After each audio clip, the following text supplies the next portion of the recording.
It has been 4 days since the Chicago Bulls played basketball. They don't play again until tomorrow. And all anybody can talk about is potential Chicago Bulls trades and Zach Lavine trades. I got bad news for you guys. I honestly don't think Zach Lavine is going to get traded during the duration of this contract. I kind of, even 2 weeks ago, I thought he was eventually going to get traded. It's not, and it has nothing to do with Zach Lavine's play. He's playing fantastic this year.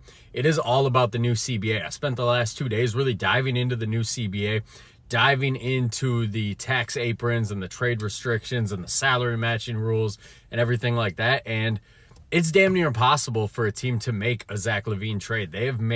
This new CBA has made the trading rules so restrictive. I don't think it's going to happen. I think we are entering an age where we don't see guys who make over $30 million a year get traded. The Cat trade might be the last big time salary trade that we see for a long time. Jimmy Butler, that report came out the other day that he wants to go to the Mavs, the Warriors, or the Rockets. I don't think he gets traded either. I don't think teams can trade for those kind of big contracts anymore. Not only because they've made the salary matching a lot harder, but just once you trade for that contract, then you're just locked. Then you're just stuck. Then you don't really have a way to pivot out of it. So you're seeing teams, they're a lot more cautious. There's a lot more trade rumor, or a lot less trade rumors this time of year than there were even last year. So I think with the new CBA, Zach Lavine, he's going to finish out his contract with the Chicago Bulls, which means that the Chicago Bulls, we have 2 or 3 more years of kind of being stuck in purgatory unless we're able to improve enough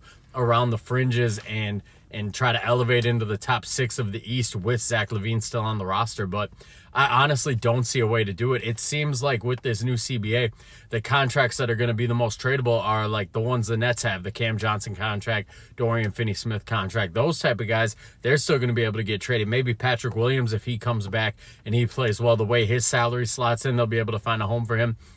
Nikola Vucevic, his number, that's a tradable number. But these max deals, these Zach Lavine, Jimmy Butler type deals, I think the days of seeing people trade for them, I think those days are dead. I think the CBA, it's kind of the way that it's locked in is it's almost like they're saying, this is your team. You got to play with it for a whole year. In the off season, maybe it's a little easier to maneuver those contracts around, but we're not going to see these big in-season max salary trades anymore. That's what I think. I've spent the last couple of days really diving into it and diving into all the little details, because if you haven't done it, just go online, Google it, look into it all. There's a lot of little detail, a lot of little minutia in it that makes it really hard for these teams to absorb a Zach Lavine contract. So buckle up, Bulls fans. We're going to have Zach Lavine for about 2 or 3 more years. Now, if he plays like this, he's been fun as hell to watch this year.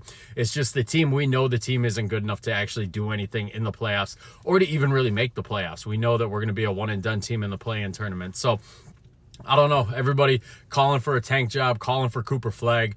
That would require us not having Zach Lavine on the roster, and I don't see a way that we don't have Zach Lavine on the roster. So we're going to need to get real creative and really try to improve around the fringes if we're going to try to maximize Zach Lavine's time here with the Chicago Bulls, because it ain't ended anytime soon. You guys let me know in the comments what you think about this new CBA and what you think about a potential Zach Lavine trade, or what you think about us keeping Zach Lavine for the rest of his contract or being forced to keep him for the rest of his contract.